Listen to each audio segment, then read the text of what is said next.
রাষ্ট্রপতি ও প্রধানমন্ত্রীর অংশগ্রহণের ঈদুল ফিতরের প্রধান জামাত অনুষ্ঠিত। রাজধানীর হাইকোর্ট সংলগ্ন জাতীয় ঈদগাহ ময়দানে পবিত্র ঈদুল ফিতরের প্রধান জামাত অনুষ্ঠিত হয়েছে। শনিবার 21 মার্চ সকাল 8:30টায় এই জামাত অনুষ্ঠিত হয়। রাষ্ট্রপতি মোহাম্মদ শাহাবুদ্দিন ও প্রধানমন্ত্রী তারেক রহমান জাতীয় ঈদগাহ ময়দানে ঈদের প্রধান জামাতে একসঙ্গে নামাজ আদায় করেন। এছাড়া প্রধান জামাতে অংশ নেন ঢাকা দক্ষিণ সিটি কর্পোরেশনের প্রশাসক আব্দুল সালাম, মন্ত্রিপরিষদ সদস্য, প্রতিমন্ত্রী, সংসদ সদস্য, সুপ্রিম কোর্ট ও হাইকোর্ট বিভাগের বিচারপতি, রাজনৈতিক নেতা, সরকারের ঊর্ধ্বতন কর্মকর্তা, বিভিন্ন মুসলিম দেশের কূটনীতিক সহ বিভিন্ন শ্রেণী পেশা ও বয়সের মুসল্লিরা নামাজ শেষে একে অপরের সঙ্গে কোলাকুলি করেন।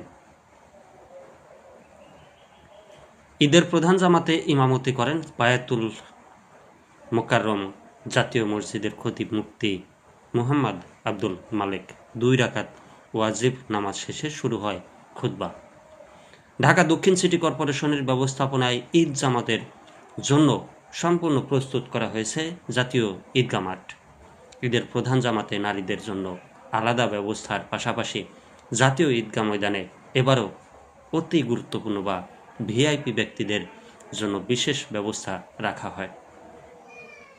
নারীদের জন্য আলাদা প্রবেশপথ, অজু ও নামাজের সংরক্ষিত ব্যবস্থা ছিল।